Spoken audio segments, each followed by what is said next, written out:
Ini adalah kasus kehamilan pada usia 5 minggu. Jadi baru munculnya kantung kehamilan, ada yolk sac, kemudian kita sudah bisa melihat embrio yang kecil, tapi sudah ada aktivitas detak jantung ya. Nah, masalahnya ini kehamilan ini disertai dengan ada kista ovarium dan si ibu ini cukup cemas karena khawatir bersamaan dengan membesarnya janin ini kistanya bagaimana dok, apakah membesar juga ya.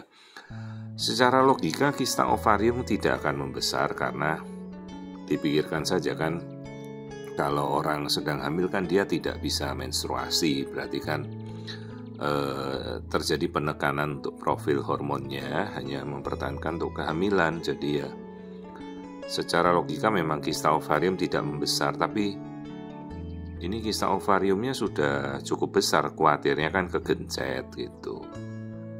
Nah, kita lihat dulu kantung kehamilannya, janinnya berkembang baik. Ini embrionya sudah kita bisa lihat itu ya, 5 minggu padahal. Nah, saya coba tangkap detak jantungnya di antara yolk sac, itu yang berdetak itu. Nah, kita bisa tangkap grafiknya, sudah bisa terdengar ya. Jadi detak jantungnya sudah tampak dan kita bisa mendengarkan 93 detakan per menit. Nah, sementara kan memang kista ovariumnya besar. Terus, dok, ini apakah kistanya perlu diangkat? Pada prinsipnya kalau dia tidak mengganggu, ya tidak ada keperluannya kita mau operasi kistanya dalam kehamilan.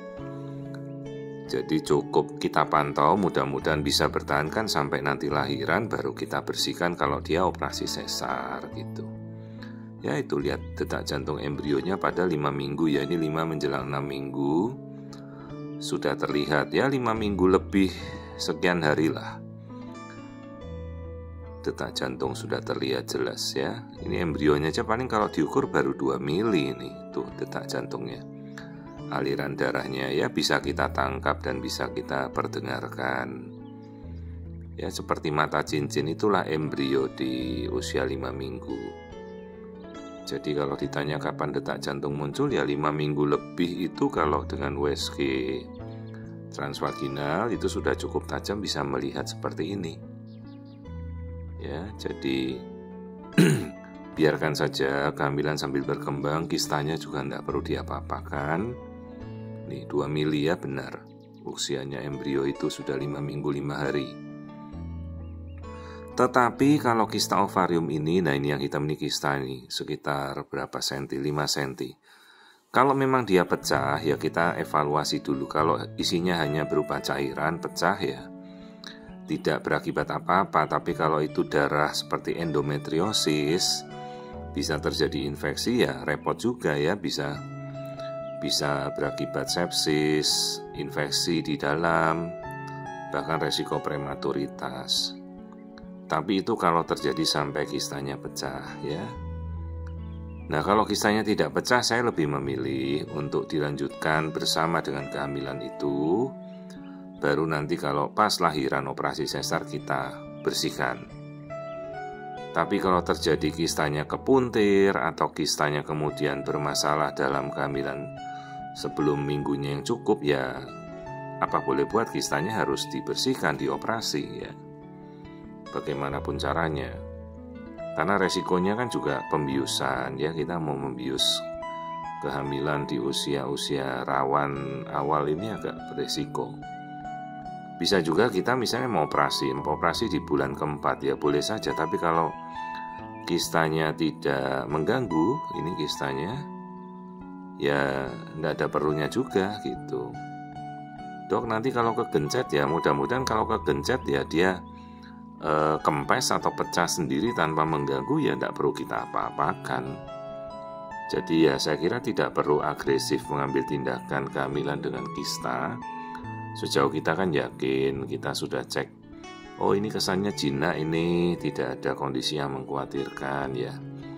Ditunggu saja sampai nanti pas melahirkan sesar, kita bersihkan sekaligus ya.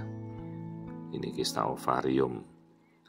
Kalau kistanya ini bisa terpuntir karena dia berat ya, kira-kira kalau 5 cm itu kan beratnya bisa mencapai 80 gram gitu. Ya, tapi kalau tidak ya enggak apa-apa, dibiarkan saja.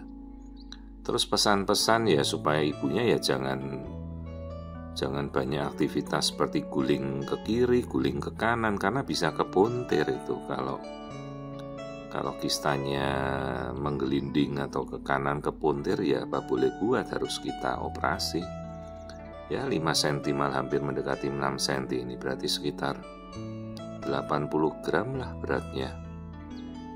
Jadi selama kehamilannya berkembang normal ya enggak apa-apa, dilanjutkan ya, kemudian kan kita pantau saja. Biasanya nanti kalau hamilnya membesar kan kistanya sudah tidak bisa terlihat karena dia tergencet ke belakang rahim ya.